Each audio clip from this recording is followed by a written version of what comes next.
Welcome to the favorite Chamblee. It's me, it's me, it's me, me. Gary McCord, you beautiful genius. Thank you for joining us. Is it any wonder that the first podcast episode we incorporate video in is with you as our guest? I think that is not a coincidence. Thank you, you beautiful man. You. Is this the first video? It is. You guys are doing? Hold on. Gotta give people what they want. Thanks for dressing up for us and how's that looking? a little. Yes. I don't know. Too much curl? I don't know that the fairways at Augusta are groomed better than that. Oh, we're that going looks there. good. That looks good. Okay. That early are we? Okay, here we go. Don't go there. When did I you haven't been there, so don't go there. When did you first come up with the little? Because I've seen pictures of you in your youth when you just had that beard. You didn't have a little. Well, I had a Fu Manchu because the tour was going to kick me off because I had a beard in 1970. That was a rule? They're going to kick me out. So yes. And then, so the next week, this was at Tucson, I showed up with a beard. I don't know. And they told me you can't wear a beard for the Pro-Am. And I said, really? So I wore a beard in the Pro-Am, and then they got a hold of me and said, Dean Beeman said he'll fine suspend you if you wear the beard in the tournament. So I left a big Fu Manchu and showed up the next week at, remember a guy named Gordy Glenn's? Do you remember Gordy? Friend? Okay. Yeah, of course. So I show up with a big Fu Manchu down the next week at the Crosby then. And Gordy came up, got me behind the scoring tent. He goes, Gary, you got to shave it. I go, no. And so I called the ACLU or whatever, ACLU. And they had me send the dress code from the tour. Didn't mention anything about not having a beard. So they said, go to wear the Fu Manchu and all that. And if they kick you out of the tournament or something, you're going to win first prize because we'll sue them for that. Oh my gosh. That's what I just, I was an idiot. You've always been a little iconic. Yeah. So when did the Twisty Twos come in? When did you? So then I had a thing and I had this and going, and honest to God, Raleigh Fingers is a buddy of mine. Okay. Pitcher, the big thing. Yeah, and sure, so we'd go out and play golf, and sometimes I'd meet him early and we'd go, and it was down here. He didn't have it. I said, how's that go up like that? And he goes, wax. Show me how to do it. And then I started television. So basically it was a marketing deal for television. I'm on subliminally at CBS, right? They go whole announcers. They show you real quick and they're out. Now, Jim Nance and at that time, Ken Venturi, they get all the airtime. So I just wanted people to go, who's the idiot in the thing, that mustache? So that was it. It was just so whose like beauty skincare routine takes longer in the morning, yours or your wife's? It literally takes me, Bailey, 2 seconds to wax this. It already stays up. Now you wax it, and now you can get in a hurricane and it won't Now move. ask Brandel that same question that I just asked you. Brandel, well, look at Brandel. Look at him. He's got hair. I know he's got product. Yeah. What Yeah. the heck? So anyway, that's Brandel. I'd love to have that hair. Well, actually, Brandel, you brought up Augusta, and I'm not going to go where you think I am, but one of my favorite calls, Gary, that you did do that I do want to talk about, Brandel has told me about it, was at TPC Scottsdale here where we live. Didn't you say a comment about the par 4 17th, the drivable par 4 that's infamous and hilarious? No, it was 16. I was on the 16th. Okay. Hole. What was the? Which one are you talking about, Brandel? Give me a clue. Was that not McCord? Well, hold on. When you're talking about Gary's calls being infamous, you got to be more specific. Well, here's the one. Here's the one. 16, if I ever did a good one, this was it. You know, you walk out on Saturday. We have to walk from across the street all the way across, and there's 200,000 people there, and you got to go through all this, and every woman out there has got 5-inch stiletto heels, and this is the one with the 18th hole. Pin front right. No, 16. It was 16. So anyway, we walk all the way out there. It takes an hour to get out there. Oh my God, we're going. So we're going along, and the pin is in the front, about where Tiger made the hole in one. Now on the front left, there's a fall off right there. So Pat Perez has got a 12-footer on the right-hand side, putting towards the fall off. And I said, yeah, ladies and gentlemen, I said, he just bogeyed the last hole, which is a par 5. So he's going to be pretty aggressive with this putt because he's running a little hot. And I said, actually, if he hits this putt just a little too hard, he's liable to just run it off the false front. Coincidentally, most of the women out here have the same thing. And that ball is going to roll all the way down. I said it real fast so my producer wouldn't hear me, right? And it was dead silence. Nobody said a word. My, Folio, okay, my right-hand guy. He hit me so hard. You couldn't believe it when I said that. And his eyes got that big, and he says, one of the great quotes, Are you trying to get us kicked out of every golf tournament you're in? And I went, no. I get done. I walk into the compound. I'm scared to death now. I sneak in there, and all of a sudden, Sellers Shy comes out of the production truck. He's the one that's producing now for CBS. And he shuts the door and he goes, did you say what I think you said? And I go, nope, didn't. He goes, well, you broke up the entire production truck, and Lance, our producer, was going, what did he say? What did he say? And no one would rat me out. And then, Brandel, as you know, the next week during commercial breaks, they like to loop something that maybe you've screwed up the week before and make fun. And that started coming out. Well, here's how truth gets stretched to mythical proportions. Okay. The way I heard the story was it was on 18, pin was front right. And I want to say it was, what was that guy's name? That little bitty guy from Europe, Sweden, or some Nordic countries. Alex Noren. No, he's Dick Johnson, Richard Johnson. Oh, no, I said that too. You said little Dick Johnson or whatever his name was, because he was a little 5-foot guy. And then the pin was front right. We'll get to the little Dick Johnson in a minute. Pin was front right. And you said, now the thing that makes this shot difficult, this is the way I heard the story. Okay. That's the thing that makes this shot difficult is that this hole's got a great false front. And this is a town that can really appreciate a great false front. Now, that's the way I've told the story. Now that I've got you were a little bit more 16th hole. Just a little I had to do it fast. Yeah. If you say it fast, your producer won't hear it, right? That was my motto. Just if you got something to say, you think it's really funny, but you're going to get in trouble, do it real fast. And they can't say anything. But yeah, that was it. All right. I'm trying to think I lived in the high rise there in Kierland. Okay. And shortly after, a buddy of mine is a Dodger fan, and he had 2 of the Dodger pitchers in there. One guy threw the no-hitter, who it was. And I went over there to see my buddy Stoey. So I go there and knock on the door, and I don't remember his name. He answers the door and I say, hey, I'm Gary McCord. Is Stoey here? He goes, yeah. He says, by the way, he says, we were at Dodger Stadium and we're playing a game. There's a bunch of us watching the tournament. We want to see what was going on. He said, these guys fell on the floor when you said that. I went, oh, God. Oh, no. I forgot his name. Well, it's not the first time that's happened. I know. I don't think I've even told Bailey this one. In the early days of ShotLink, they used to, when they would show a screen, they would show a screen of the birdies, the pars, and the bogeys. So it's early, and you're meant to explain it to the world. And at this particular time, the birdies were red, pars were black, and bogeys were designated by blue. Yeah. And well, you take that away, Bailey. Bailey, that's right where we're going with this. Okay, so I'll take over. So all of a sudden, Feherty and I are at a meeting in New York about these new graphics that CBS is going to do. And there's going to be a thing where they're going to use these graphics to do things on the telecast to enhance the production of the broadcast. And now I look at Feherty and I go, Feherty, you know what this means? It's just we're going to get to say less. We're going to have to sit there and watch these graphics and everything else. He goes, God dang. I said, we got there to Colonial. I'm on the 16th hole. And I told David that day was a Saturday. I told David, I'll handle this. So, boy, there it comes.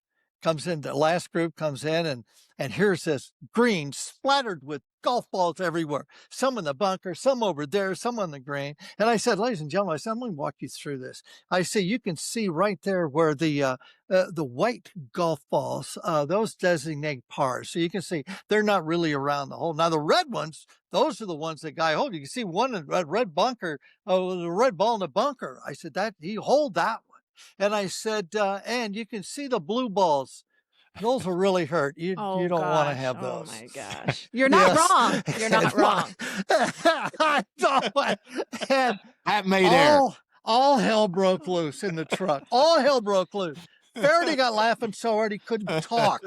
When they went down to him, he couldn't talk. Anyway, and I got bored. Did you and Feherty ever have a competition, like who could make the other one laugh on Or like the air? feed each other lines and say like, can you fit this one in or something ridiculous? Yeah.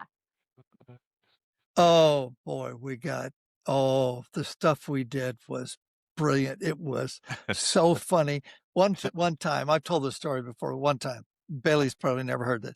We're in Charlotte, okay, and playing there in the. When we go to a commercial break, we go in, and I usually try to incite the riot just to keep guys' energy up. 4 hours, everybody's, okay, guys, you idiot, you're not doing it, whatever I'm doing. And when we come back on the air, Lance Barrow, our producer's got to know where we are. Is everybody back in the tower, whatever? And so everybody's got a signature. They'd go, okay, they go, Peter Costas, you down there? Yeah, I'm here. Okay. McCord, you there? And I always go, what? I can't hear you. What? And then you start yelling. And I go, Anyway, and they go to Feherty, and Feherty had a predilection towards flatulence. And so David would hold the microphone down there where that emanates from, and he would hit one. Oh my gosh. And at this time it went like this. So David, he's on the 15th hole. David, and all of a sudden he put it down there, and it was kind of lingered. And all you heard was, uh-oh. And then now we go to the next guy up, and all of a sudden I'm going, uh-oh. I know what uh-oh is. Wait a minute. So now he comes. Now he's got khaki pants on. Oh gosh. And we've got an Adidas shirt and everything else. And now I'm watching. I got binoculars, and I'm watching because I could see down the hole I'm on, which is 16. And he's coming from 15. And I look down there, and I'm looking in the back, and there he is, and he's got rain pants on. Oh gosh. He borrowed somebody's rain pants in the group. He has just shat himself, as he said. So he comes walking up. He comes walking down, and I'm walking him, and he's walking kind of, with the legs spread apart. And he's following Tiger. So there's 20,000 people, and it's biblically hot that day, and there's nowhere to go. You got to go down the middle, and it's hot, and he has crapped his pants. So now I watch him, and he gets over to the right for the second shot. And I go, he's not anywhere near Tiger. Okay. He just wants to stay away. And Tiger, I said, David, what's he got? He goes, an iron. I said, what iron? Goes, he got an iron. Come on, give me something better than that. How far has he got? He's got 156. I said, David, he's far. Not everything he says, I'm right. Because he's 100 yards away from Tiger. He's not anywhere near him. So now Tiger hits the ball in the green about 15 feet. And David's still over there in the trees. He's still 100 yards away. And I said, well, David, I can see you down there looking over that putt. And I said, I know you're keen on giving these reads. I said, how do you think this putt breaks? He said, he's not anywhere near the green. So now the boys know, okay? They know that he's crapped his pants. So Lance knows, everybody knows. So now he's following Tiger. This is the greatest scene I've ever seen. On the 18th hole, David, they get done. Tiger putts out.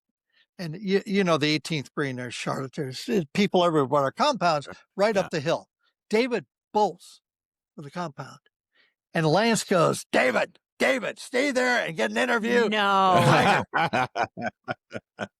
So now we go down, and Davy Finch locks his camera on the three of them. He's got Tiger, and he's got Steve. Steve is caddying there for him, and David. And David's on the left-hand side, okay?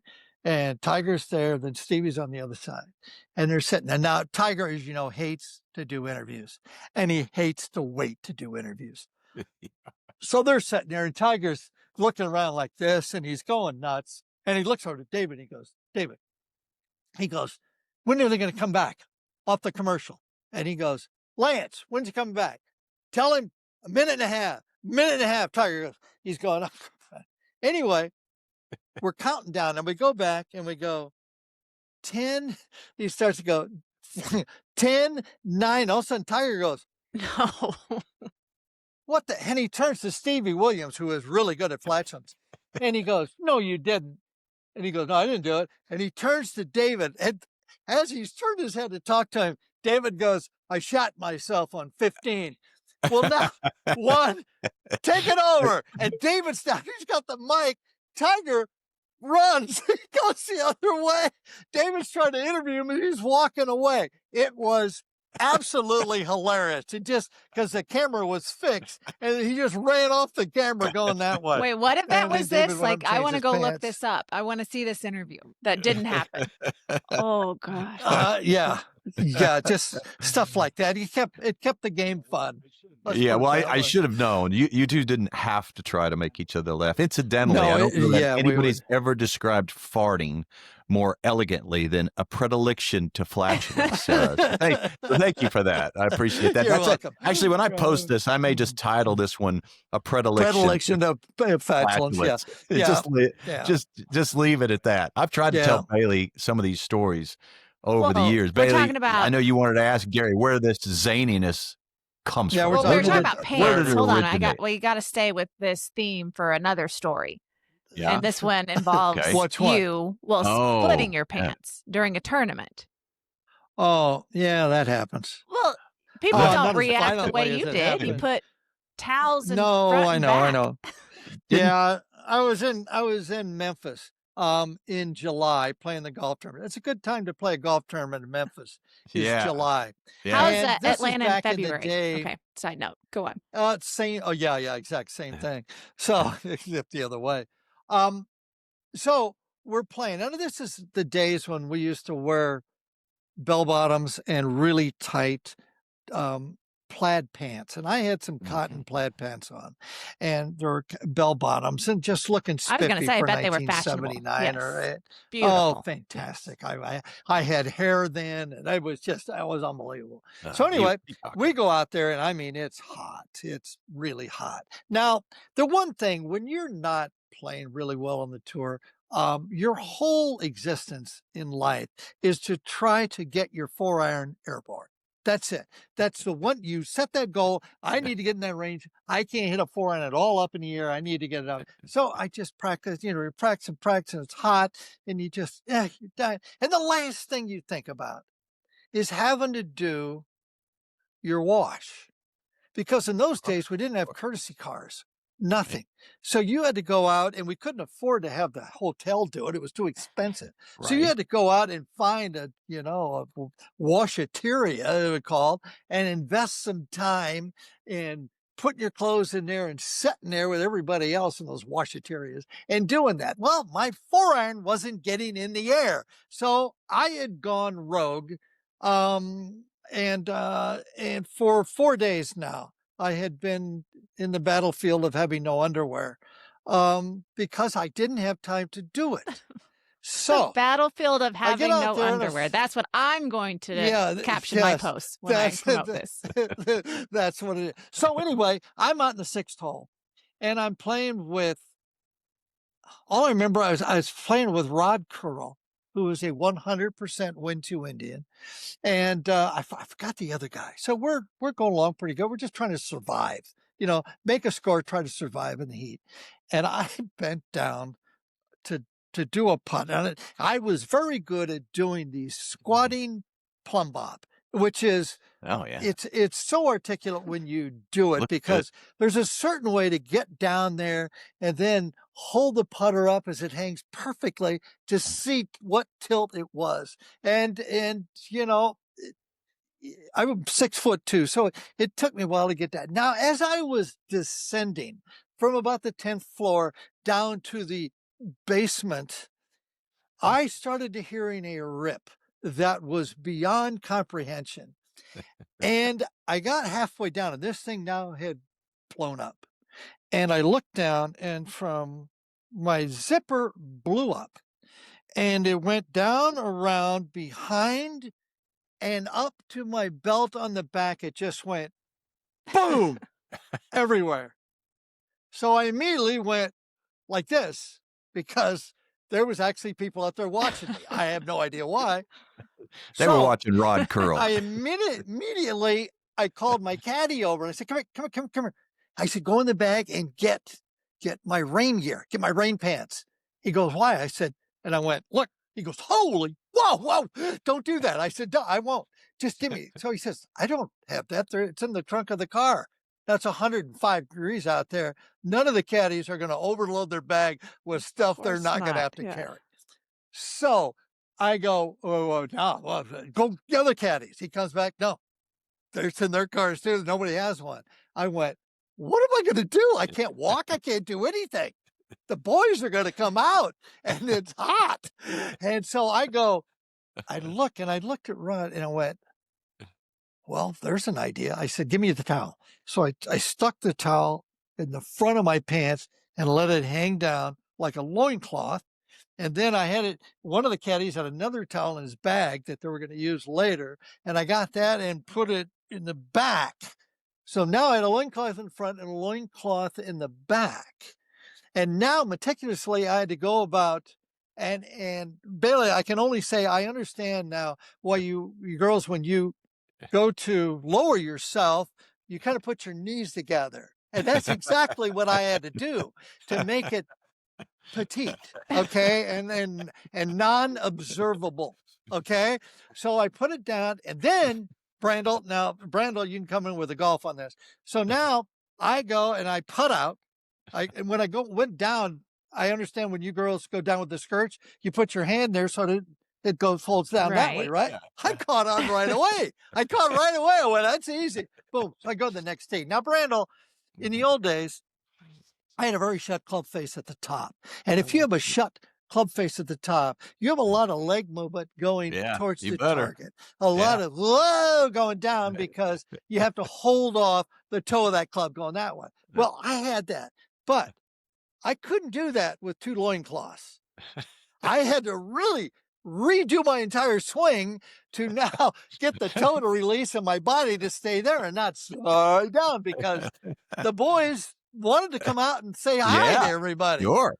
So I go along and I start playing really good. I mean, hitting shots flush, everything. So we get to the ninth hole. And my caddy goes, okay, he says, we're going to get off the green. I'll stall. You run in the pro shop and you get you some pants. And I looked at him and I went, hold it. I just shot 3 under the front. I am not going to go get pants. So we played the whole back nine in loincloths. And I shot 67 with 2 loincloths, which I think Brandel is the first on the tour. I'm pretty sure it's a first. I don't think I have to do any deep data on that. I'm guessing. Yeah, I'm like, question is, this could have been a thing. You could have carried on the loincloth, you know. I tell you what, it helped my golf swing. 100. I finally went, wow, you're supposed to turn instead of slide down that way. You almost got kicked off a golf course for your facial hair, but not for your gentleman hanging out. That's absurd. Only women would figure that one out, you know. Yeah. Oh, yeah. Yeah. It was. Yeah. I didn't want to be a public nuisance. So there is no that's end. Why I did it. When I let it be known on social media that I was gonna, Bailey and I were gonna do this interview with you. It's this guy by the name of Bill Mallon. Do you know that name, Bill Mallon? Dr. Bill Mallon. We played in 1 hour and 33 minutes. He Dr. said Bill. He's an orthopedic surgeon. He said you played in 1 hour and 26 minutes in the final round of Hilton Head in 1977. Yep. And that was the Say record. hi to Bill for me. I will. He's the greatest. He really is. Okay, so here it is. But he also Here's what said, happened. Go ahead. Give it to me. Give it to me. Okay. Give it to me. So we're playing the last round in Hilton Head. We made the cut. We're the first off on Sunday morning, dark 30 in the morning. And you know, when you're dark 30 in the morning, you're at Hilton Head. At those days, there was nothing out of Hilton Head. You had to drive to Atlanta, which was, Brand, I don't know if you've made that drive. It is 4 hours to the nothing. You mean there was nothing to do? There was, you had to get to the airport. So yeah, okay. I looked at Bill in the first hole and I said, Bill, listen, if you want to go fast, fine. I have got a flight at 3 o'clock. I think I can catch if we haul ass. And he goes, well, what do you mean? I said, well, we can go fast. He goes, yeah, if I get playing bad. He says, we'll go fast. He gets on the first hole and whip hooks it out of bounds to the left. He turned to me and goes, let's go. So we started running. Okay. Now, this is the hard thing, was the caddies with the tour bags. Yeah. So we started running, we're going down the first hole. And finally, about the third hole, we got the idea. They would leave the club on the tee that we were supposed to hit, and they'd start running down there. We would then hit it and run, and then there would be a club on the ground laying there. And then we go to the green, and they would have the putter there and the bag, and then we go to the next tee, and they would went that way. And we made the turn in 45 minutes. Good gosh! And you know the driving range to the left of 9 right there. Yeah, sure, we just stopped everybody hitting balls. We came over and was watching. They now the word was out. These guys are flat out running, and we're running, and we've got 200 people running with us. It was the greatest scene. They're running with us. Looked like a marathon. So we make the turn, and we're running, and people are running, and they're handing us bottles of water like a marathon. We're going, and all of a sudden we come to about the 15th hole. Here comes the tour official. And they come out. This is true. They come out. It was Wade Cagle. Remember Wade? Of course. Okay. Yeah. So Wade Cagle comes out and he goes, come here. I want to talk to you. I said, I grabbed Billy. I pushed him. I said, I'll handle this. And I go, what? He goes, you're making a farce out of this. I said, excuse me? What? You're making a farce out of this. I'm making a farce out of this. We're playing golf. He goes, no, you can't. You got people running. You're running. You can't. There's a farcical. And I said, what are you going to do? And he goes, well, I don't know, but you got to slow down. Okay, fine. So he leaves. We go faster. Okay. So now, of course you do. Of course we do. Go down. We get to 17. Here comes the whole field staff. They're out in their carts. They come running out and they go, hold it. Stop. I said, Billy, keep going. Keep running. This won't take long. And I go, what? And they go, they're going to suspend you. I said, for what? And he goes, I said, let me get this right. You're going to fine and suspend us for playing too fast in a sport that decries slow play? Good luck with that. And I bolted off and got done. And they came up to me and they go, okay, everything's cool. Beeman's watching. He thinks it's funny. So that was it. That was the deal. Well, Bill said that Venturi came out and was driving along the 15th hole. Yeah, you're right. That's right. And he running with you and was entertained by it. And he said this was part of the reason why Gary became a TV star. That Venturi fell in love with him at this moment, something along those lines. You know. It's a crazy. Brandel, I'm an idiot. I am a full-on summa cum laude idiot. And I couldn't play a lick, so I just had fun playing bad. I guess you'd go nuts if you, come on. If you got Hold on serious.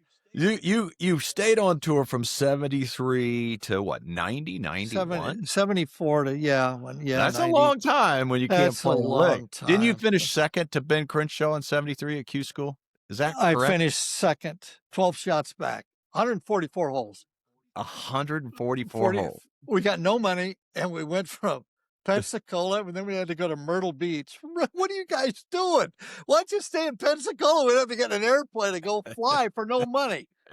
And by the way, I qualified second.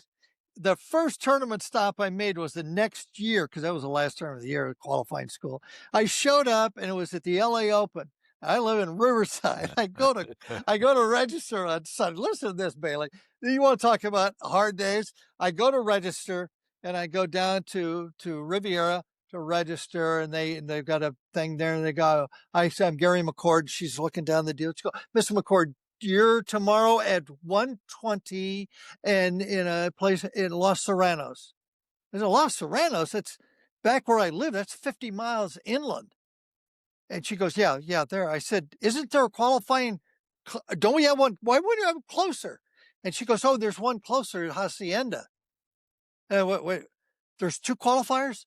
And she goes, yes. I said, how many spots? Well, there's one in Hacienda and there's one at Los Serranos. I said, wait, how many guys? She said 180 at each. Gosh. I said, so we got 360 for 2? What a business plan this is. That's really good. I remember I shot even or one under the front and I went home. Guy shot 63 in the morning. So I wasn't going to make it. And that's how the tour was. In those days, if you had a PGA of America card, you could go to qualifiers every Monday. Right. Well, all the guys up in the Northeast and the Northwest would pack their RVs and their kids and get out of the snow and go follow the tour for 2 months. What a game plan that was. This thing needed to be changed. So that we'll deal with that later. Yeah. That's a perfect segue. Why don't we deal with it now? now? It is a perfect segue. Okay, here we go. Because I don't think that many people fully give you the credit or even understand without you, this fully exempt tour that began in 1983, which, I would love you to take us 1983, which I certainly benefited from. We were at your house last night for Thanksgiving dinner. Andrew McGee benefited from, scores of others did. This was your idea. This was your baby. Take us through how you came up with, which by the way, just got reduced this year from 125 to 100. We'll get to that in a minute, but take me through how you came up with and authored the all-exempt, what's called the all-exempt tour. I was sitting, we're qualifying at Doral, and we're down there on a Monday. And of course, they won't let you on the golf course or anything. So you just showed up in the morning, Monday morning, and another qualifier, and we qualified. And I'm sitting there. This was 1981. Okay. 81. So Brandel could have been 82. Okay, all right. So, 81, 82, whatever. And I'm sitting there and I'm looking at the guys in the leaderboard. And Miller Barber's out there qualifying. He's won 117,000 golf tournaments. Don January, I'm looking at all these tournament winners. So in those days, we didn't have cell phones or anything. So you get a golf week. I'm looking, there was 54 tournament wins on guys on Monday. And I'm going, this is stupid. All these other sports in 82, there's 1,700 football players salaried. There are 750 NBA baseball players salaried. 450 NBA guys salaried. And I said, here we are. It's a Bedouin existence. We might as well be on camels out in the middle of the desert going from oasis to oasis and trying to make a living. This can't be right.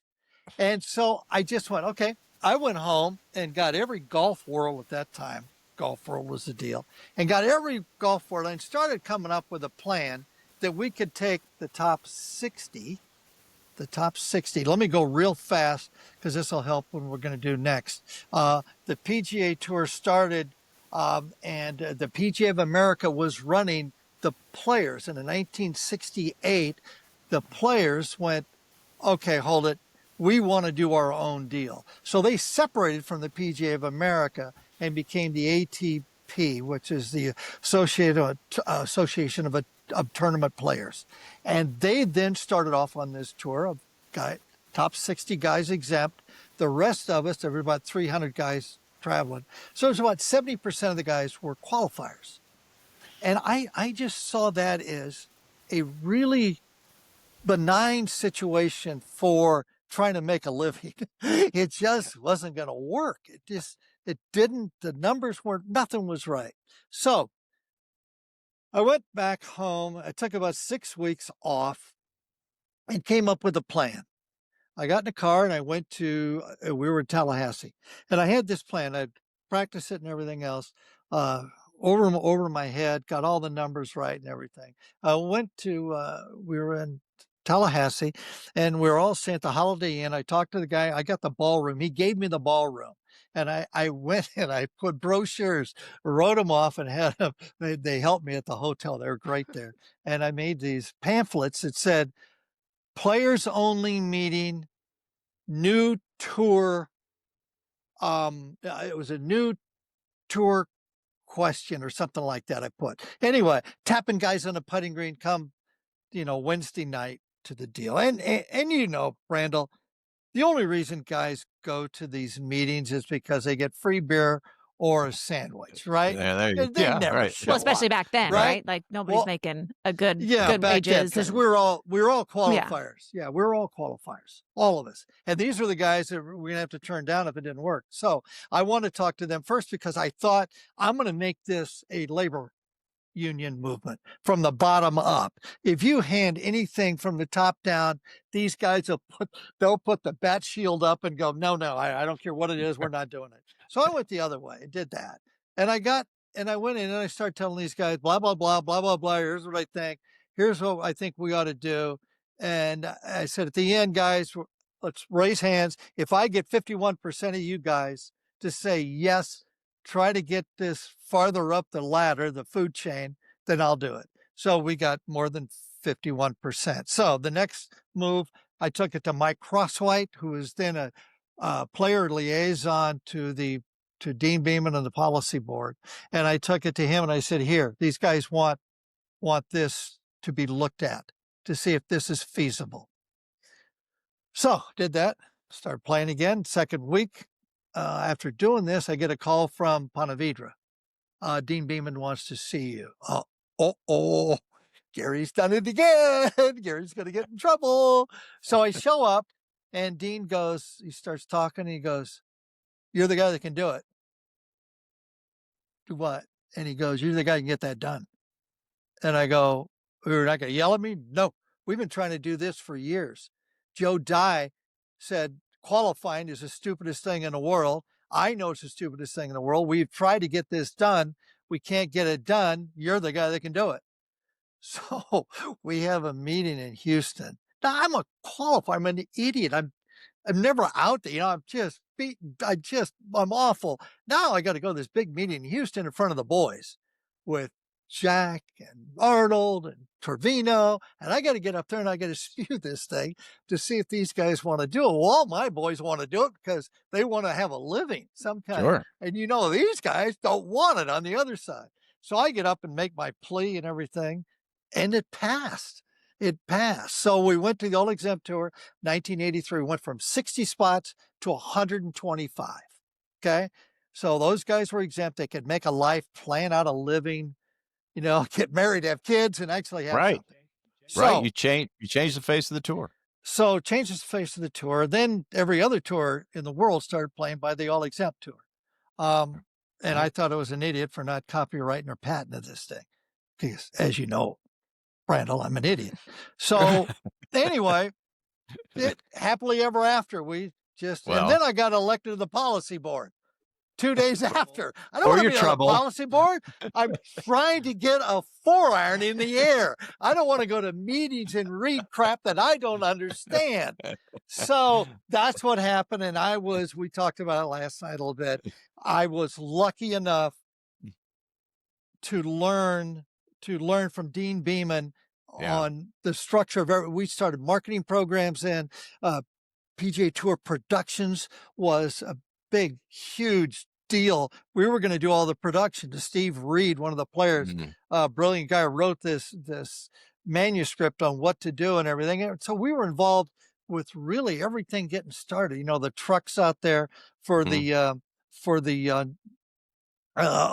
guys at the DP guys and stuff like that, for guys could work out and problems, our bodies were always breaking down. Anyway, blah, blah, blah, blah, blah, blah. So that lasted, and now we're just going to segue right into what we were going to, 42 years. The show is. So 42 years that existed.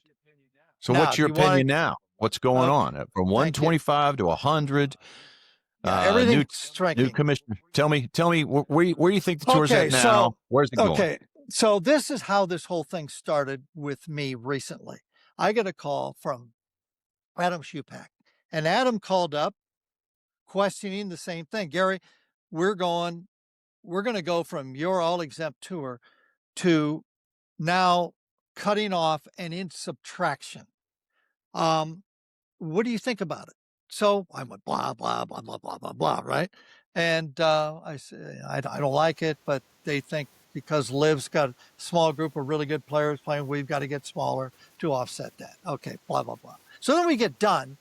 He goes, by the way, so what do you think of SSG and what's going on? And I go, you want to know? And he goes, yeah, what's your opinion? I said, well, here's my opinion. I said, let's go over this. SSG, Strategic Sports Group. These are the biggest boys in building franchises for all sorts of sports. They come from New York, from the Mets. They come from Boston Red Sox with Tom Werner. They come from Arthur Blank, who owns the Falcons. And there's a group in L.A. with the Williams sisters are involved, some athletes, and they're all part of SSG, and they're building their business around franchises and sports franchises in particular, because if you look at television, the biggest sellers for ad space or ad numbers are live sports. So everybody's trying to get in this business. So I talked to Adam, and he said, well, how? I said, well, they've got $1.5 billion they put in the tour, and they got an umbrella of another $1.5 billion. He said, well, how're they going to get it back? And I said, Adam, think about it. What do they do for a living? They build franchises. They're going to come in, they're going to sell all these tournaments, they're going to sell franchises to every tournament stop. You're going to go in, you're going to have a bid, they're going to sell it. That's a hell of a ROI, return on investment, when you start selling franchises from the onset.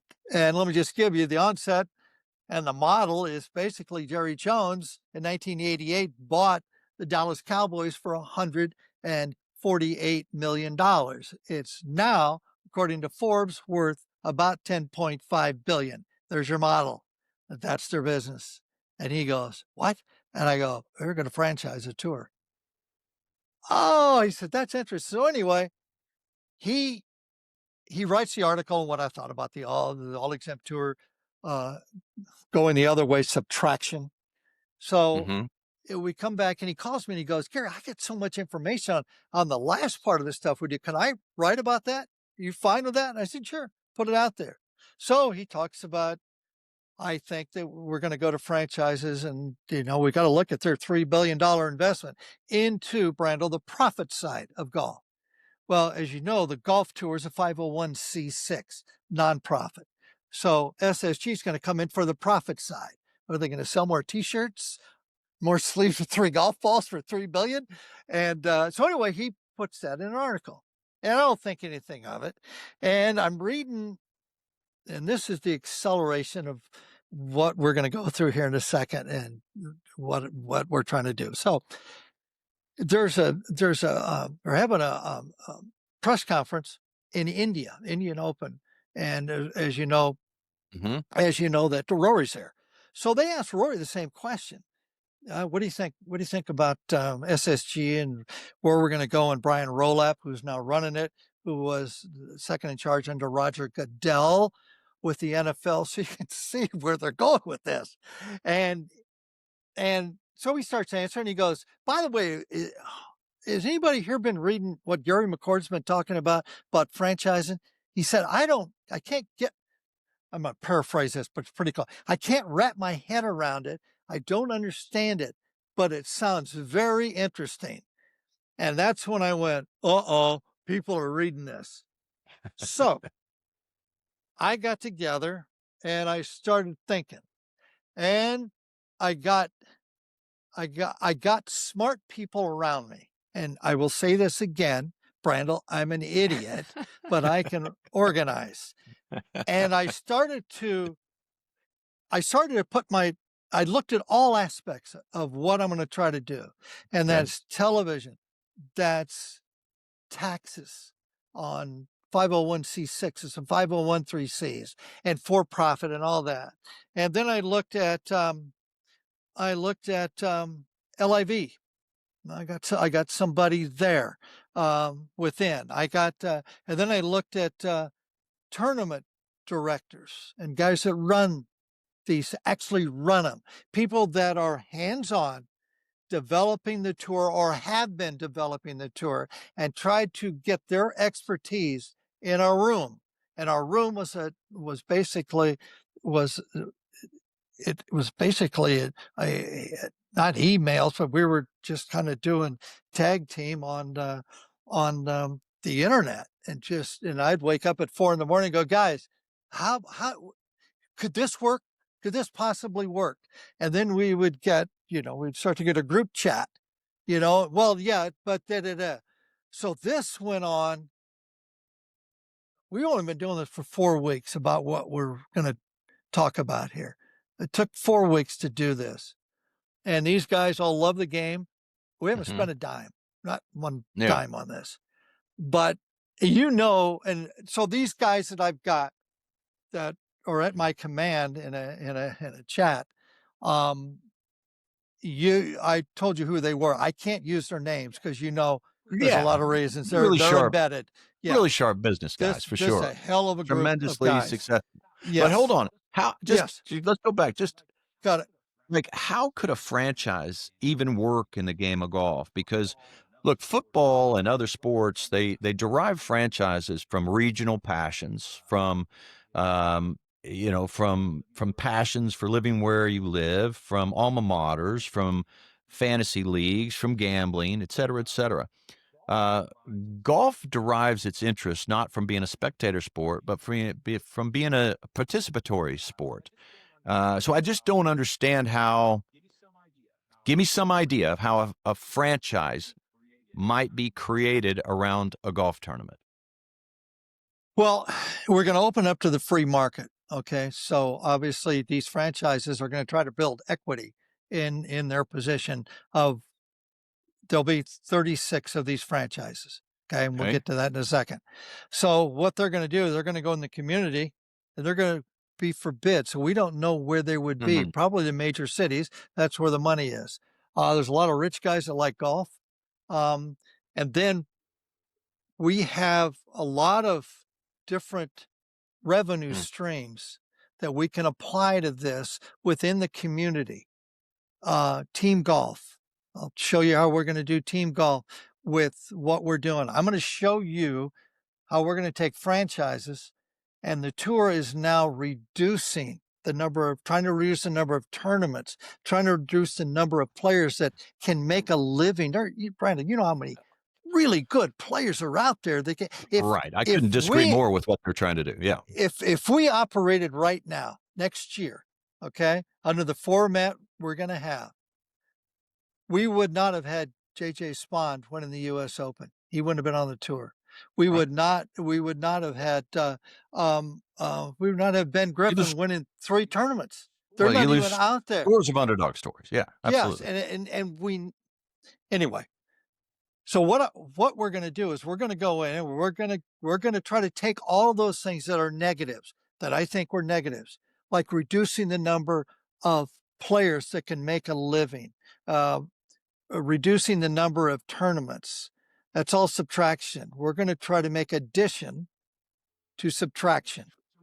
Right. So when you say and when you say we're going to try to do this, tell me what you mean, because the PGA Tour is the PGA Tour. PGA Tour is going to sell the franchises.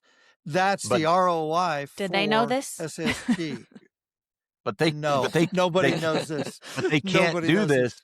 They can't do this until 2031 at the outset. Like, well, the television 2029. Yeah, 2029. It's up in 30. They start new. Yeah, they start new in 30. Okay, in 2030 they start new. And so we don't know in 30 who's going to be playing the game.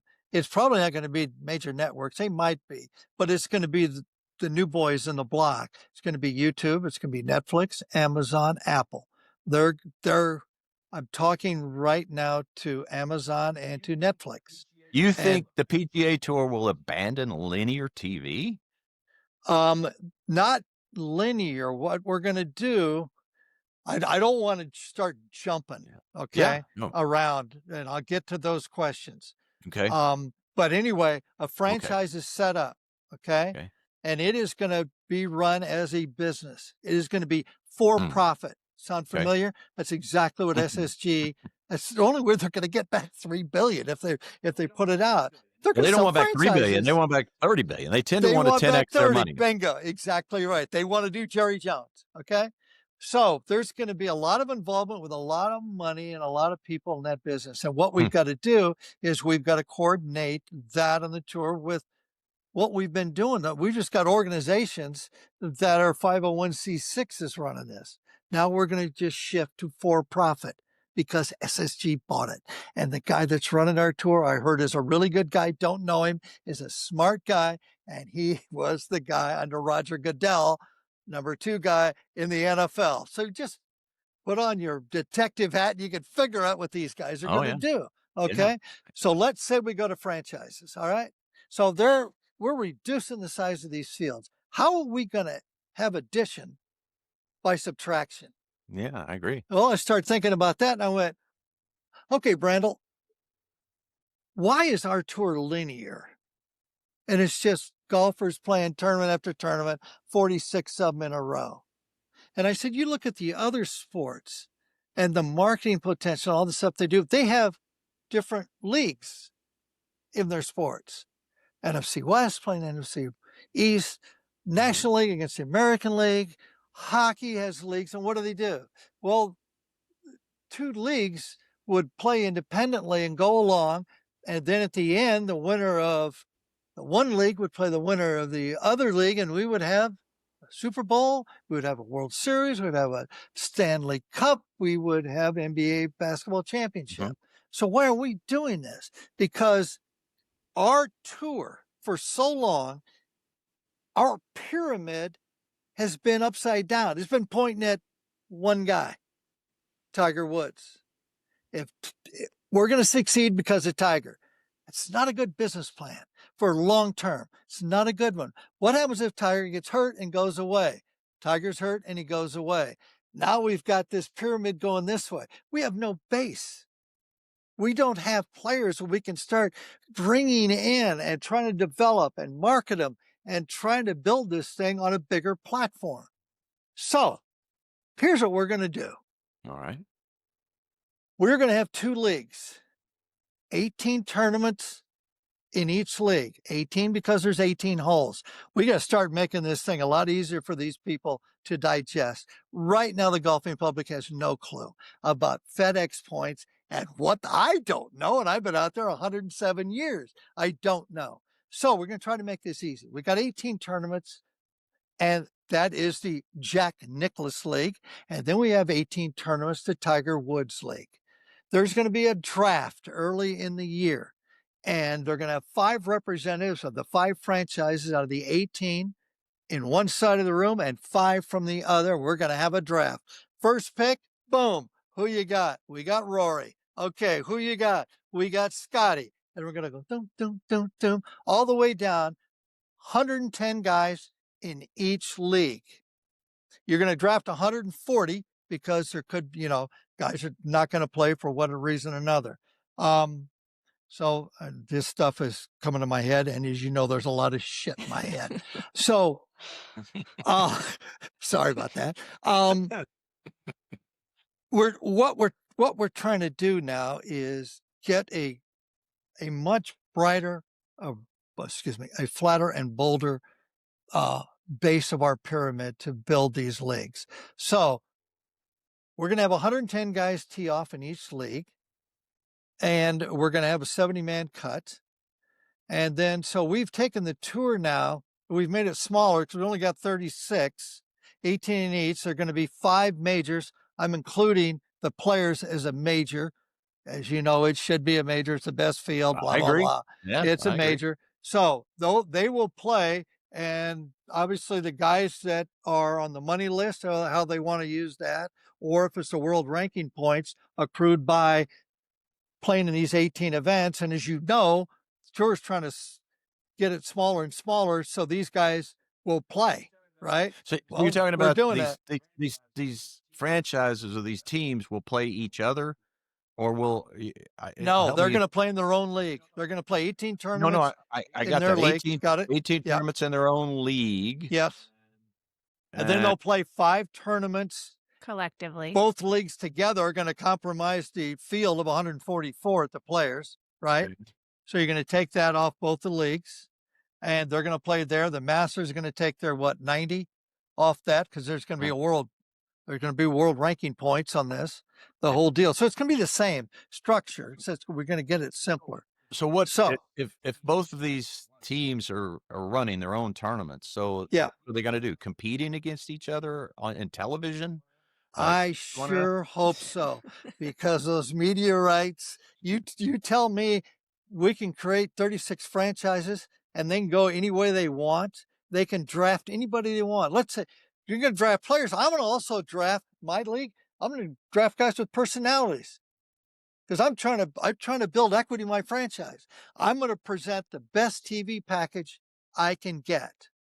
And we're going to go in that in a second. We're going to deal with the TV packages. So we got 2 leagues now of 110. We've taken the tour from 100 players right now to 220. Right off the bat, boom, 220. Now, if they play 18 of those and then 5 of the majors, that's 23. As you know, where I play golf up here, there are a lot of tour pros, and there's a lot of guys on live. And I've talked to them. What do you like? What's the number you want to play? How many? And they go anywhere from 28 to 33, 32. Rory says he's already going to play 10 over there. Okay. DP World Tour. Okay. You're going to play 23 here. You got 10. That's 33. Okay. Most of these guys, that's the number they want to play. So we've doubled the size of the field. Now it's 220. And we've also made it small enough where these guys are going to play most of the tournaments. By the way, if Rory says he can't play because of something, or he can't, what do you think that franchise is going to do? They're going to pay him money, just like they did in the Indian Open, just like every tournament in the DP World. And as you know, guys are getting paid on our tour right and left, and you know how that works. They'd have to be contractually obligated to play in every event, wouldn't they? Otherwise, no, they wouldn't be contractually, but they'd be obligated to play in the tournaments they want, the majors. So they're going to have to play a lot. There's only 18 events, right? They're going to have to play. The tour wants them to play 14. So we've added actually 4 more onto this. All right, help me. Yeah. You got 18 events. You've drafted a team. Sorry, your team is what? A league. We drafted a league. Okay, so all the 100 plus players are a league. That's your league. That's a league. That's 100. You've got 110 players every week. 18 over there. All right. Yeah. Okay. And then what's your Super Bowl? You ready? This was last night at 4 a.m. Okay. After you got me drunk at my house. Got you drunk at your own house. Listen to this. Yes, he got me drunk. So I think you were pouring the drinks. I'm on the Mr. practice. I was pouring the drinks. I was at our golf course today, and I got about 3 of them around, including, God love this place, I could get any answers. A buddy of mine walks in, and he's one of the big marketing guys for golf out of New York. This is the boss of all. I told him about this deal, and he goes, that really sounds interesting. And he's the guy, the marketing. So I grabbed him and said, hey, I got another idea. Listen to this one. He goes, there you go. There you go. So you ask what's going to happen. Right now we've got a FedEx Cup, don't we? How many years has it taken to figure out a format, Brandel? Well, they're for still the going. FedEx. They're still going. It's just no one cares. The points. I don't get the points. I don't know that Scotty's 4,722 points ahead of the next guy. I don't know what a point is. I got no idea. Got to simplify this for the golfing public. We got to bring it back to them. So here's the deal. At the end of the 18 events, 12 guys from Tiger Woods' league, 12 guys from Jack Nicklaus meet in a match play, 1 play in 12. Okay? The match play event is winner take all. You lose, you're gone. You lose, you're gone. That 3-footer is going to get very interesting, because the guy that wins is going to win, and it's called the Golf's Gold Cup. No money. He is going to get a trophy that's made out of solid gold, and it's going to be worth whatever, 5-10 million. Okay, no money. Going to get this, and the winner, whatever division he comes from the Tiger Woods deal. Tiger Woods going to be on top of that trophy with his famous fist pump, and it's on Jack's side. He's going to have the putter in the air just like he did on 17 at the Masters. Okay, and the idea is to win the Golf's Gold Cup, which is going to be our World Series. It's going to be our NBA championship. It's going to be our Stanley Cup. We got to have something. And if it's solid gold, let me do the marketing on that, okay? Because this is really easy now. We've got leagues, just like all the other sports. We've got a tournament at the end that is cutthroat as hell. It is winner take all, 24 guys. I'm in. I would do that in 2 seconds. And what do you get? No money. You get this giant gold trophy. And if you want to sell it when gold's up, sell the damn thing. We'll give you a replica that's made out of tin. But anyway, you asked me that question. That was 4 in the morning, and all my boys, all my what I call the watchers, they loved it. They what? Geez, you got to get some sleep, dude. Yeah, I love it. It did remind me of this event that they used to have called it was the Penske. It was okay. It was a Penske Pro-Am, and for the Penske Pro-Am, if you won the Pro-Am, and this is right before Memphis, like 1996 or 7, somewhere in there, you won a solid gold race car. Okay. So there you go. So it was played somewhere, I can't remember, up in the Northeast. Yeah. So I shoot 62. This is on Monday. I shoot 62. Next lowest score is like 67. So I've won the damn gold car. So I'm sitting in there and everybody's congratulating me. I set the course record, blah, blah, blah. And the last guy in is Steve Lowry. And the son of a bitch got 61. Okay. So he wins this solid gold race car. So let's fast forward a couple, like 3-4 years down the road. Now, Steve Lowry lived right off of the 4th hole at Bay Hill, at par 5. Okay. Yep. So he lived right there, almost adjacent to the green, and his house burns down. Okay. So I see him at the Arnold Palmer Invitational. And I'm like, first of all, everybody's okay. That's great, right? No dogs, nobody's injured, blah, blah, blah. Nope, everybody out. I said, okay.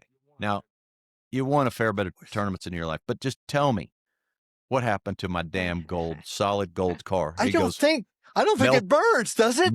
Melted to oblivion. Never gone. Gone. Oh, get the shovel out of it. And I'm like, put it in the wheelbarrow. Right. Oh, there's my car. Right. You could probably get a mining license for that area. Might have just sunk into oblivion, right? That's funny. Oh. So this gold cup you've got, and it's just a representation of our sport. So let's just say you're the commissioner. You got now 4 years to get your ducks in a row. Yeah. And along the lines with your businessmen, who I know some of them, and they're brilliant and successful and all that, you will be going to Amazon and Netflix and YouTube, and you'll be trying to create a group that can then go to the PGA Tour and sell this to the PGA Tour. We're going to redo television also. So you're going to compete against NBC and Versant and CBS, and you're going to be, that's the deal. Okay, bear with me. Okay. Ask that question. And you're going to see the work that we've actually done in 4 weeks, which I am really proud of these guys. It's unbelievable. Okay, here's a TV package, and the guy I've got, one of my watchers, he's been around this sport, producing golf all over the place. So look, I want to do it justice. So I want to read it. So just bear with me. It's only 1 page. Okay. Okay.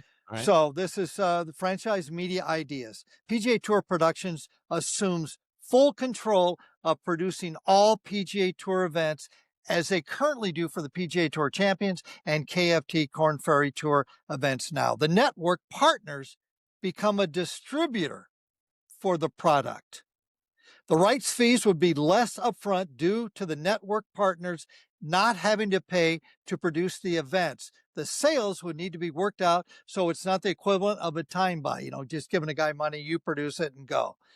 We can't have that. The agreement can be reached for each network to provide talent, or all talent would be hired by the PGA Tour. As you know, Brandel, they have built a whole city there for producing in golf. Ponte Vedra. Okay? Yeah, it looks like that's where they're. Yeah. Yes. So that's where they want to go. Well, we're going to go right with them. The benefit of the PGA Tour would be having a complete control of each telecast. They would not have to rely on network partner to push the tour's content and visions. Hey, you've been there. This would also eliminate the cost-cutting efforts by media partners, which include equipment, production, technical personnel, talent, and overall staff. When we get halfway through this thing, that at the end, their bottom lines are going down network. So what do they start doing? Take 2 cameras out, take some production guys out, tech. So the tournament that we're dealing with now, they're going to get what they give them. Okay. And they should be partners. We're not acting like the tournaments, the organizations are partners. They're just there to do it, and we're going to shove it down your throat. Each PGA Tour event can create their own on-air sales packages and on-course signage plans per event in partnership with each sponsor. There would be guidelines and standards, but it would not be, quote, one size fits all, where each tournament receives the same amount of number of executions regardless of stature. The on-air sales elements can be a collaboration of the PGA Tour and each individual sponsor, and eliminate the network's partner sales team and greatly reduce the on-air clutter. Because the tour wants to throw in stuff they got backlogged and everything else commercial-wise. And what do the people hate about golf? That out of an hour, there's 43 minutes of golf and the rest is advertising. So we're trying to address that. It would also be an opportunity to reinvent the number one complaint amongst viewers. I just talked to you about that. Too many commercials, by creating new advertising opportunities within the telecast, i.e. corporate logos on air for 30 seconds, specific on-air whole sponsorships with corporate logos, QR codes, individual double box commercials with live action, with one like Capital One example for the Major League Baseball playoffs, etc. On-course signage would be specific to the sponsor's request. Our partners, they're now going to be our partners because they are trying to build their asset as much as they can. We're going to be in collaboration with the PGA Tour plan. Example, Century's first tee build and Rolex's clock placements on the golf courses. A complete review would be necessary with advances in technology versus outdated tee-back signage. I don't know what that means, but he's smarter than I am. Examples of drone tracer technology going higher as signage stays lower. Tops of skyboxes are more valuable if the on-air coverage continues to go higher. Can you imagine drones going over all of the tents we have at the Phoenix Open? My God, what a montage of that. You just do flyovers for that. We could use under the on-air camera stuff. Okay, I'm going to get rid of that. So why would corporate sponsors, the PGA Tour events, place on-course signage that is not in the view of most camera shots? So you get to place, the tournament gets to place where they want their advertisings for their franchise.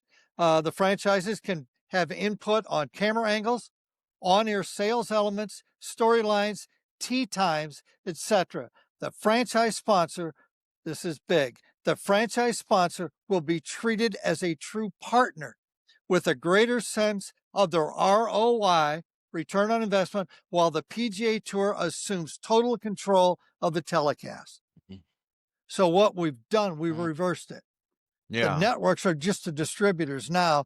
PGA Tour is set up to do the production. Go right ahead.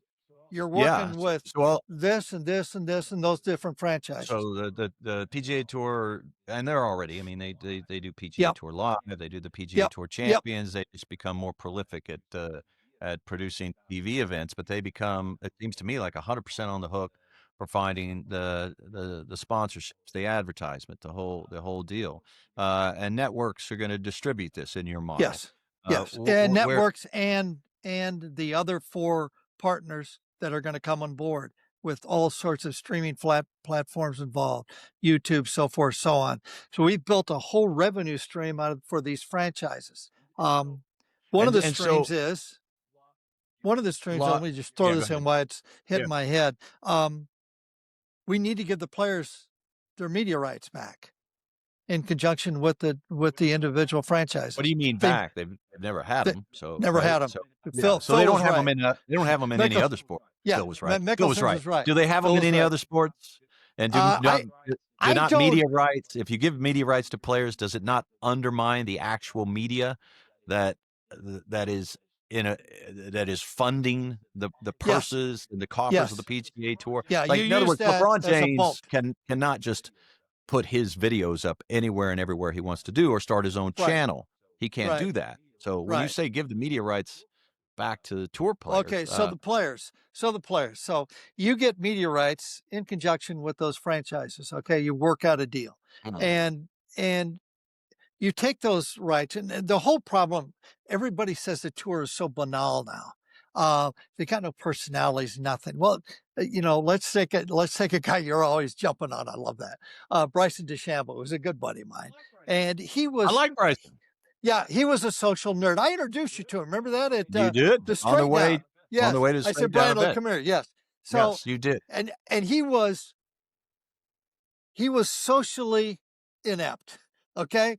He was always talking about physics and stuff, and never got a degree in physics. He's a smart kid and everything else, but he was a nerd playing golf.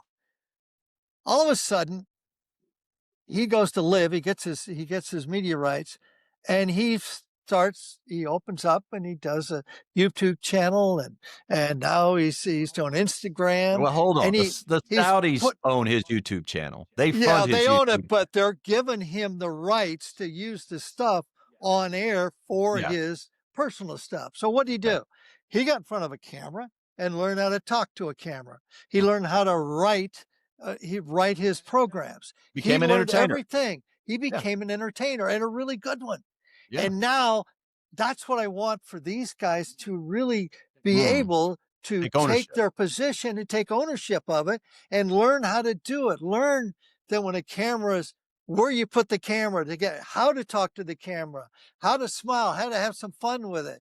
And if we can do that from just giving these guys some of their media rights, so we give them the footage and stuff and let them do their deal. This some is motivation. Some motivation to become more of an entertainer. Yes. Some motivation. No question. Okay. So now let's get the team aspect of it. Okay. Everybody's going, how are we going to do the team aspect of it?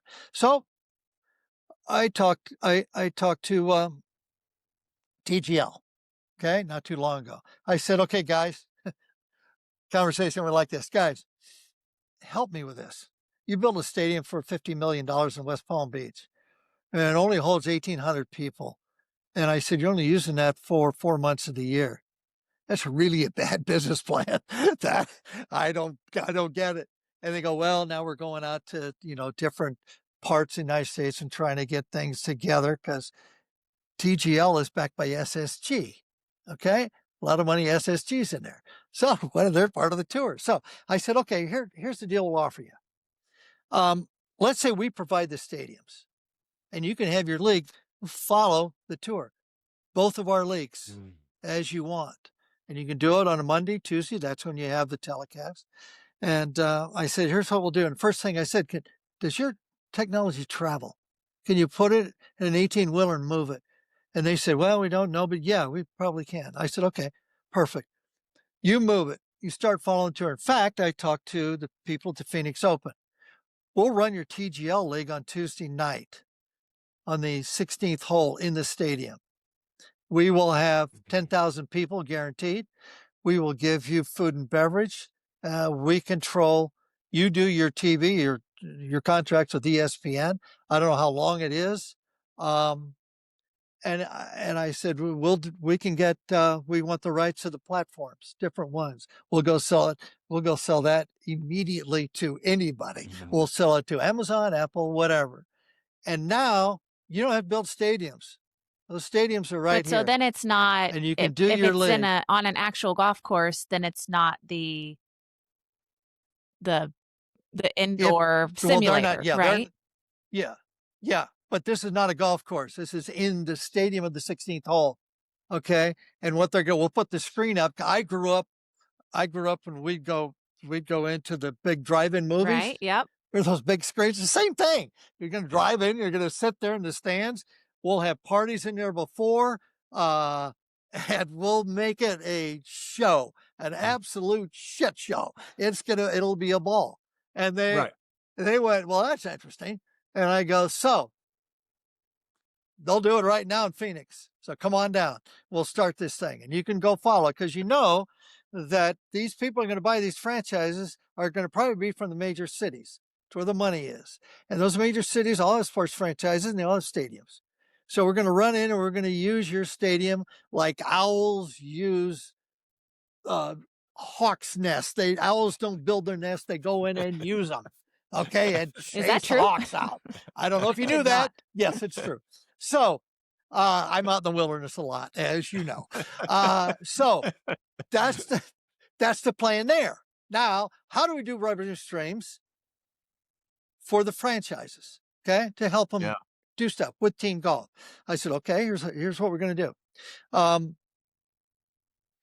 We're going to have the local PGA, and Brandon, we'll just use our place here in Phoenix. We'll use a local PGA, has a qualifying tournament of 4 players. And they're going to qualify throughout the year in a format that PGA local is going to run it. They're going to get their revenue from that. They're going to run it. And during the tournament here, we're going to go in and we're going to have a 4-man team represent that franchise in that league. Represent them, 4 guys. Those 4 guys that qualify for the whole year are going to play these guys in another deal. So it's a team event. And here's this one. If you don't like TGL with the simulator and everything, we've got a company we haven't talked to yet. They're going to find out when I say this. We're going to go to this company called Upper Deck. You ever seen it? Sure. Yeah. Okay. Sure. So you go into a stadium. They build a 9-hole golf course in it. It's fantastic. I'll even rent the condos, the high rises outside of it, and rent some guy's place on the roof, and we'll hit one of the holes will be from the roof down to the deal. And you're going to have those 4 guys play these 4 guys. Local community gets a lot of heat on it because they're from here, that team. And then every 18 events they play, go all the way through. There's a big contest at the end, and we've got team golf in a regional situation every week. Just revenue stream. We're just you're holding up your hand. No, I got it. I think there's room for. Are you getting it? You got to get a buy-in, obviously, from the players. Lots and lots and lots of questions. No, Randall, not a buy-in. They're going to pay them. Those franchise guys are going to pay them. They're going to pay them a lot of money to go play these guys. Right. Then you have to have. They're not doing it for nothing. Right, of course. But then you've got to have buy-in from the audience. And I think you and I agree the WM Phoenix Open is a unique environment to create a massive following that week. There's nothing even close to the WM Phoenix Open anywhere else on the planet. Yeah, but you can create regional interest by saying, hey, our guys, these guys are from this town. They have got a team and they have went all the way through, and they are now going to play the 4 biggest names in golf in our town at our little stadium, part 3. Come on down. We're going to have parties. We're going to have clinics before. The content is beyond belief what you could generate. Yeah, Content. Everybody, TGL, I think by their expectations, I think they were more successful. I would imagine they were more successful than they thought. They got an average audience of over 500,000 people on a Monday, Tuesday, or was it a Tuesday? Tuesday night. What it was, but it was a night that otherwise wasn't particularly that interesting. So yeah, there's room there for that. The question I have, loads of questions. So you're talking about running 18 events. The 5 is 23. This is going to create a lot of open space. A lot of open space means, and this is why the PGA Tour hated having voids, because it invites competition. Other people then are going to come in. Dean Beeman, 1983, told us, boys, we're going to fill up every date of the calendar year, because some guy's going to come along and go, hey, bring you guys, come on over, let's play a tournament here. So yes. So here comes Live competition. changed that. Yeah, Live changed that. Well, Live comes in then. I mean, you create a void that creates competition, which by its very definition will threaten whatever product you're creating. That's question number one. Question number two is, these tournaments don't exist without volunteers, and volunteers can only do these things if they're, the way I understand it, they only get a week off from work, paid leave, if they're doing something that is charitable. If they're doing something that, in other words, all the employees that you see, you go to an NFL game or MLB or NHL, the people that take your ticket and bring you popcorn and hot dogs, they're all paid. They're all paid. They all have the benefits, et cetera, et cetera. At golf tournaments, they're all volunteers. Is there enough money to pay 1,000 volunteers or 1,500 volunteers every week? Is there much? No, there's not. There's not enough money in the game. Golf is impossible. Sport. Totally. Exactly. There's 1,800. Impossible. That was put to one of my boys that runs tournament director on the tour, on both tours. I said, okay, how do you do it? How would you do it? I asked him that question, God, 6 months ago, when we were talking about this and doing stuff. I said, how would you do it? If you owned would you buy a franchise? Okay. He said, oh yeah, da-da-da. Okay. How do you pay the guys?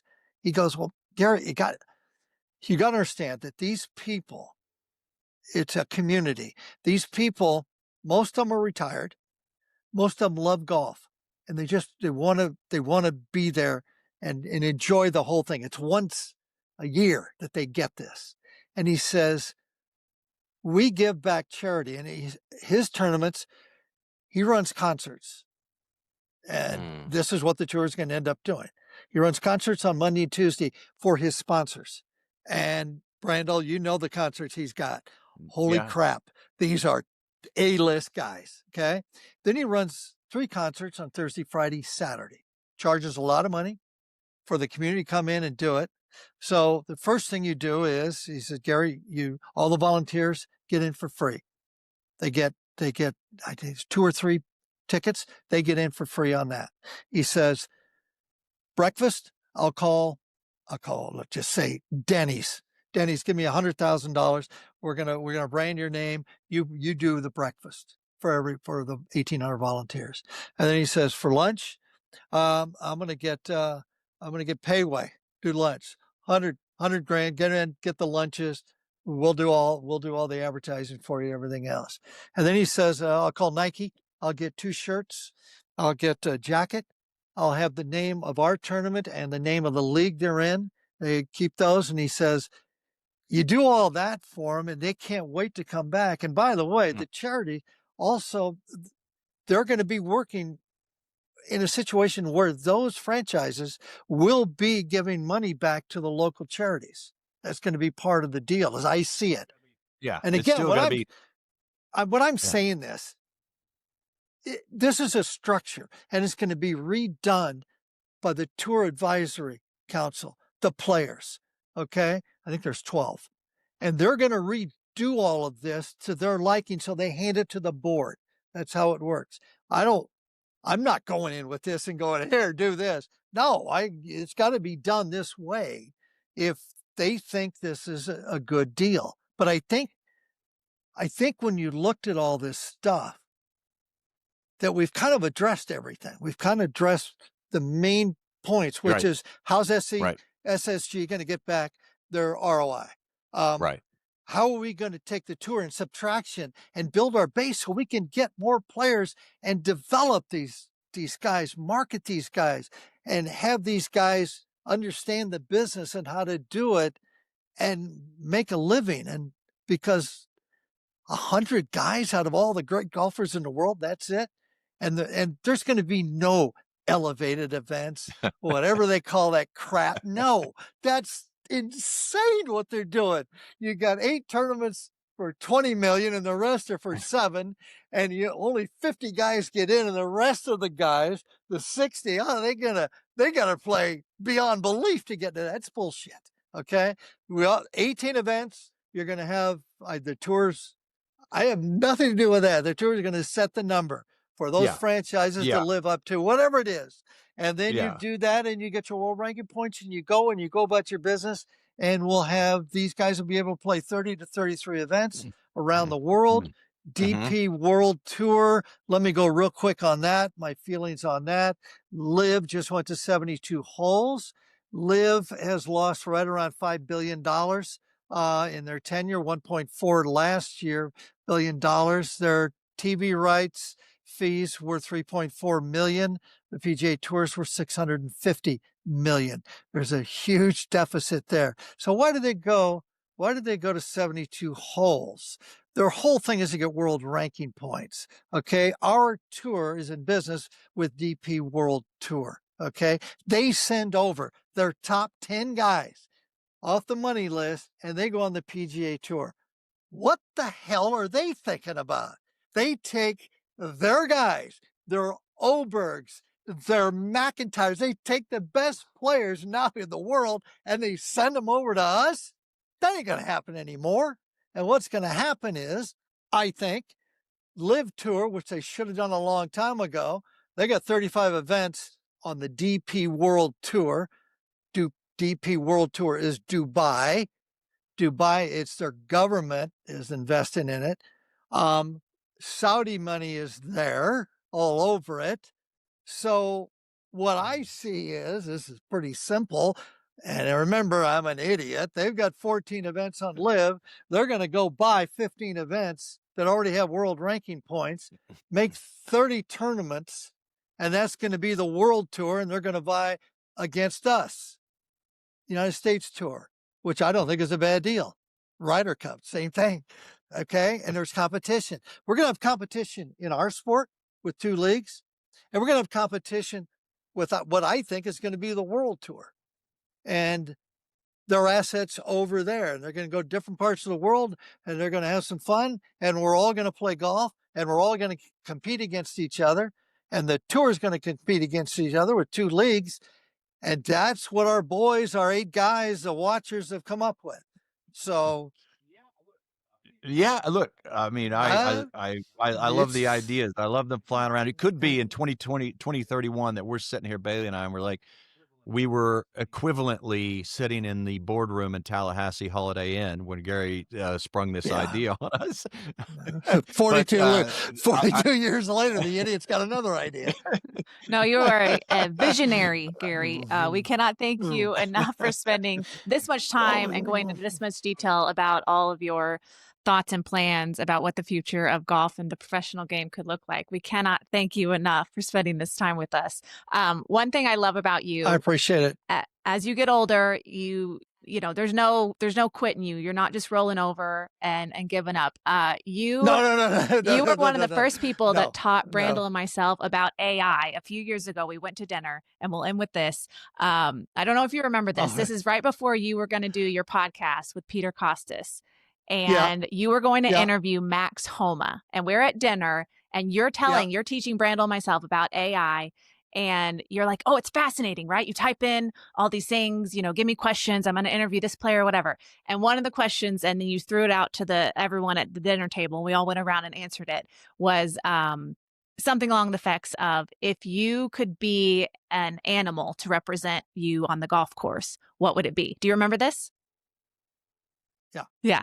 And I said, and I said a Cape Buffalo, because those are mean mother effers and ain't nobody going to mess with me. They plow through everything. Yes, exactly. Brandel, good luck.